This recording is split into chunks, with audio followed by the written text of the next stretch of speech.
Welcome to the Time Management Podcast with me, your host, Abigail Barnes.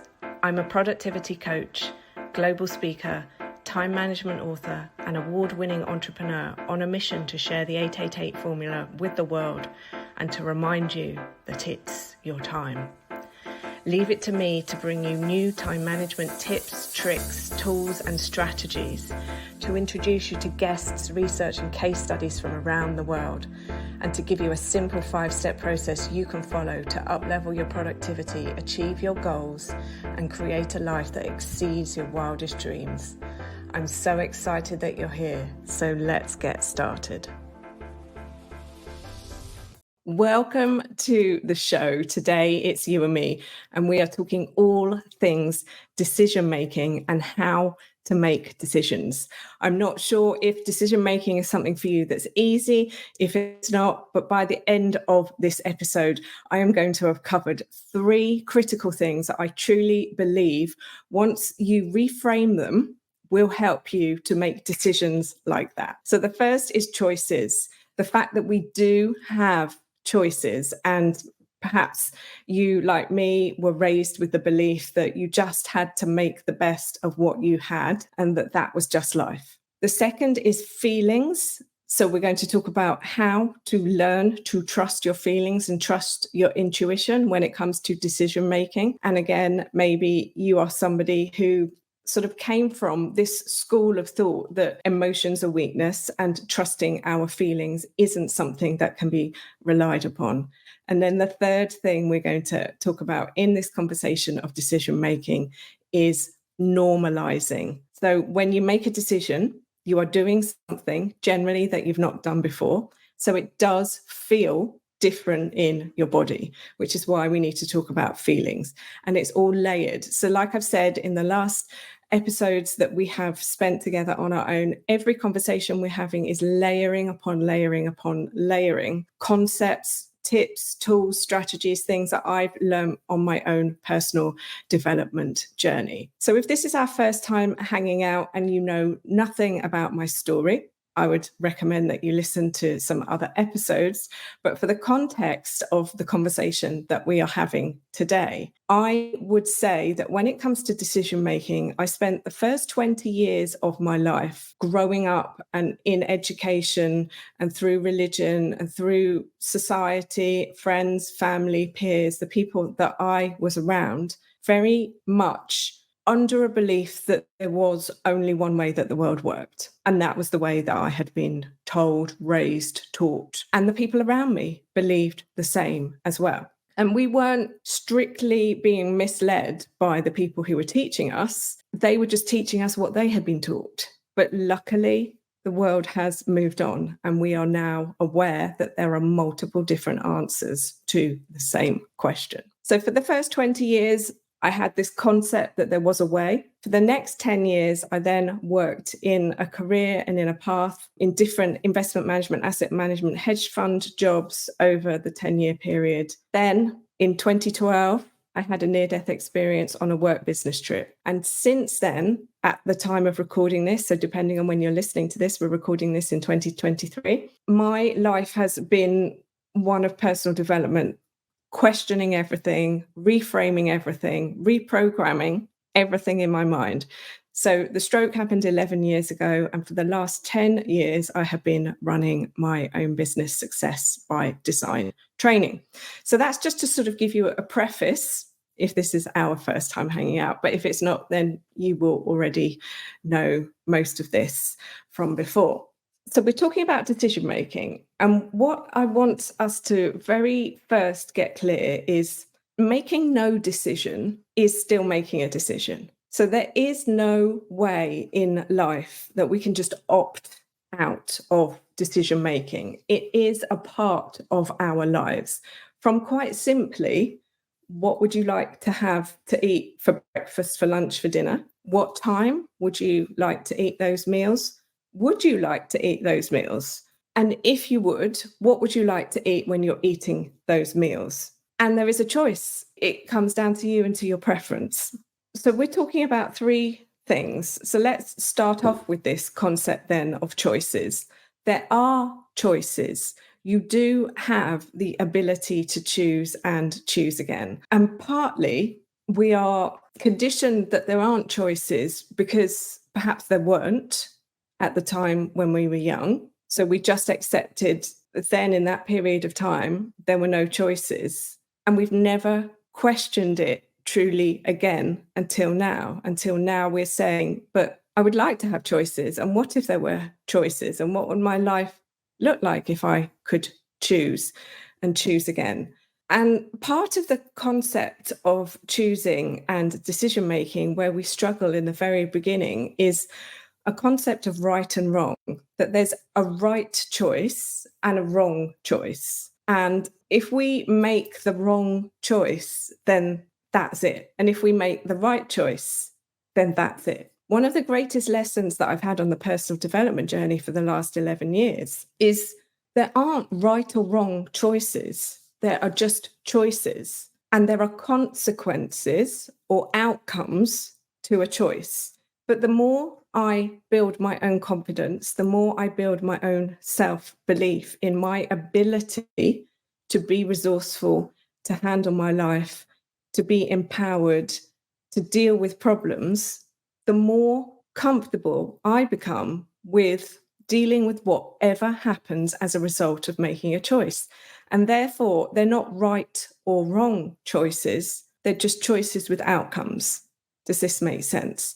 And so it's almost taking away like a threat level that we were programmed with, that if you make the wrong choice, that's it, that's the end, you are going to die. And this really is linked into the fight or flight, the rest and digest, that was triggered for a lot of people during the pandemic. And this is when we all started to become more and more aware of the chemical processes that are going on inside of our bodies, whether we truly know it or not.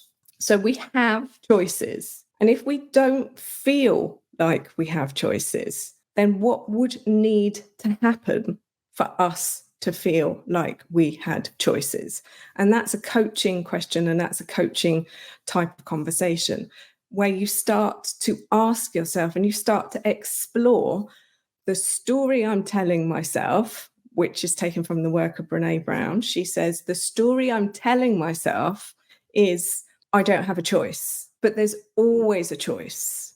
And when you take a decision knowing it's my choice and I will handle whatever happens, then you will handle whatever happens. So we've talked in the past about the fact that at the age of 18, I had operations for scoliosis on my spine. And one of the consequences of having this operation was the chance of paralysis. Now, I had to make a decision at 18. Was this what I wanted to do, knowing that this could be a consequence? And I made the decision, and whatever you believe in, thank goodness, there were no side effects like that. But had there been, then I would have found a way to handle the consequences, outcome of the situation, like I have for every other thing that has happened to me in my life. And so in the spiritual world, there is this concept of what is happening to you is happening for you, to prove that you can overcome what's happened. Now, this is a sensitive area, sensitive conversation, because some of the things that have happened to people are not fair. They're not acceptable on anybody's scale in any way, shape, or form, but they've happened. And you're still here to live to tell the tale. And so where I have come to on my own journey with things that have happened that I haven't necessarily wanted to in the way that they have, is to coach myself. I overcame it. I survived it. And now I thrive from it. So I have moved from a victim to a survivor to a thriver. And it's possible for all of us. If it's possible for me, it's possible for you. But it is a process. It is a journey. And like I say, it's a sensitive subject depending on what experience you may have had and how recent it is. I am talking to you about a stroke that happened 11 years ago. So this is a lot of processing, a lot of conversations, a lot of personal development, a lot of different therapies, spiritual work in order to be able to repackage it in my brain to create new neural pathways to see it, that it happened for me, that it happened to get me on the path that I am on today. So this is decision making and choices. Not making a decision is still a decision. And it's about trusting ourselves that we can handle whatever happens. So the second area of this decision making is feelings. So feelings are part of being human. But feelings have had a bad rap for a very long time. But to contextualize it from a helicopter point of view, why feelings have had a bad rap. So 100 years ago, what was life like? 200 years ago, what was life like? 50 years ago, what was life like? We don't fully, truly know. We know from reading books, we know from watching things, we know from secondhand conversations passed on, but different people acted in different ways and then passed it on and passed it on and passed it on. And if you imagine what happens when somebody passes something on, it gets watered down.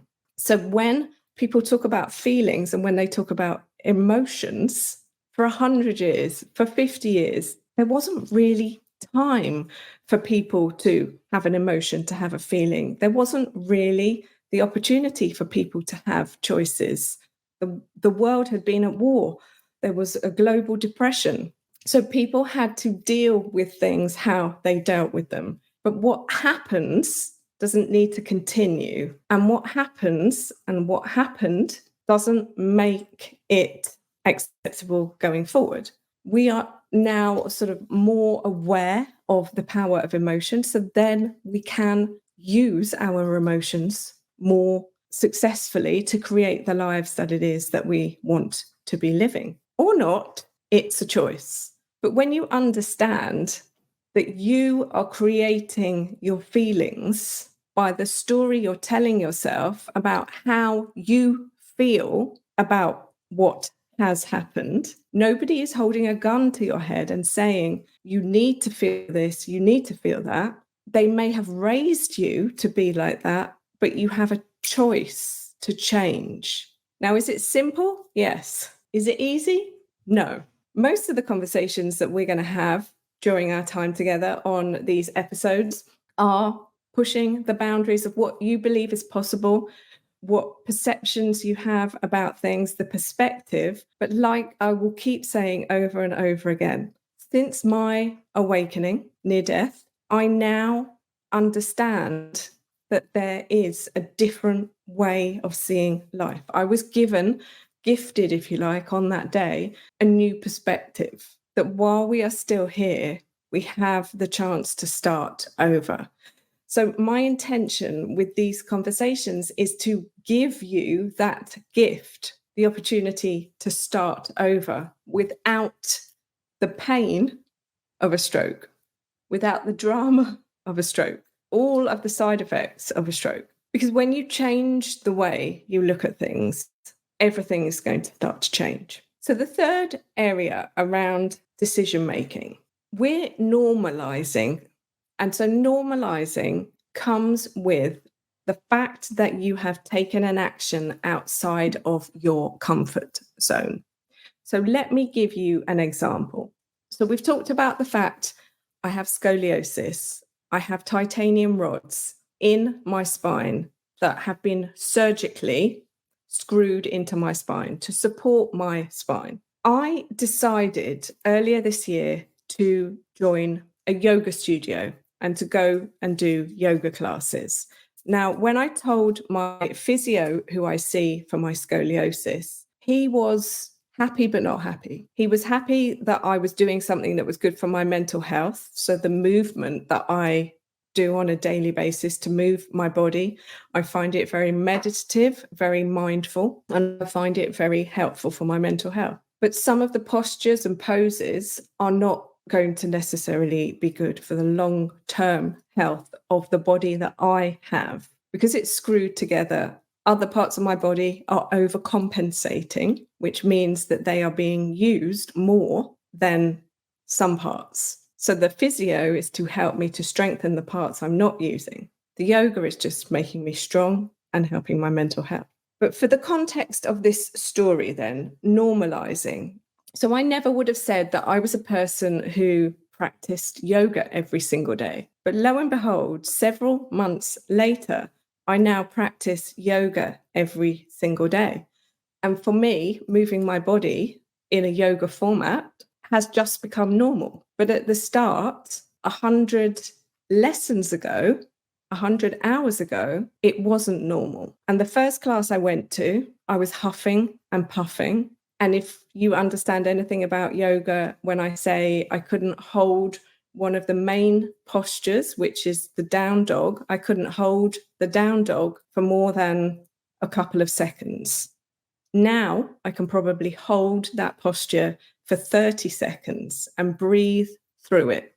So it's become normal for me. The other thing, when I first started going to the classes, I chose a specific part of the studio to put my mat out, and that's where I was going to be. It was, just for reference sake, the back right side of the studio. I don't know why, but that was just the place that I felt comfortable. But all the time I was there, there was a part of me looking at the other people, noticing that the front left of the studio was where the strongest people were practicing. And something registered in my subconscious, because after maybe 7 or 8 classes, I then started putting my mat in the front left position in the class.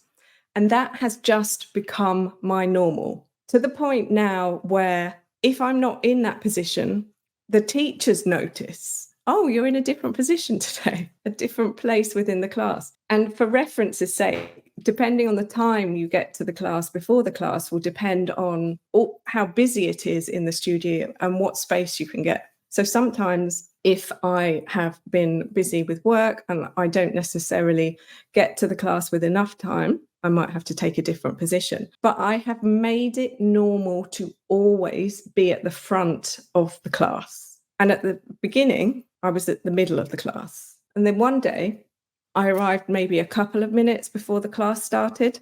There wasn't that much space. I had to put my mat at the back of the class. I felt the energy. I felt the difference because I had normalized being at the front. That's just who I was. It didn't feel normal to me anymore to hide at the back. But at the start, it did. And I share this story because there might be things in your life didn't feel normal that maybe still don't feel normal. But the more you do them, the more normal they become. Even for me, recording this podcast for you, every time I do an episode, every time I interview somebody, it is becoming more and more normal. But I haven't fully normalized it yet. And this is the exciting thing about life. And this is the exciting thing about our ability to make decisions and almost our privilege to make decisions, because there are some people who maybe don't have as many opportunities as we do, as many chances to make a decision in a different way, to decide and to decide again. And perhaps this is partly where the narrative comes from. If you are looking out at the wider world of what is going on, they don't have the opportunity to make the decisions. But that doesn't mean that we don't take advantage of the opportunity that we have, because everybody is here for a different reason and to do a different life path, dharma, purpose, whatever you want to call it. You will never be able to deny yourself enough to make the people who are denied feel better. If you have been given an opportunity, use it. Use it, thrive, and then send the boats back for them. Use it, thrive, show people the path. Use it, thrive, become who you came here to be. Be the light. So I'm excited to hear what you take away from this week's conversation, and I look forward to seeing you again on another episode. Until next time, my friend, stay safe, stay well, and never forget, it's your time. Thank you so much for tuning into today's episode. If you loved what you heard, be sure to let me know by leaving a review so I can keep the good stuff coming. Come and say hi on Instagram at Success by Design Training, or visit my website, successbydesigntraining.com, or connect with me on LinkedIn. Just search Abigail Barnes. Until next time, don't forget, you are amazing and it's your time.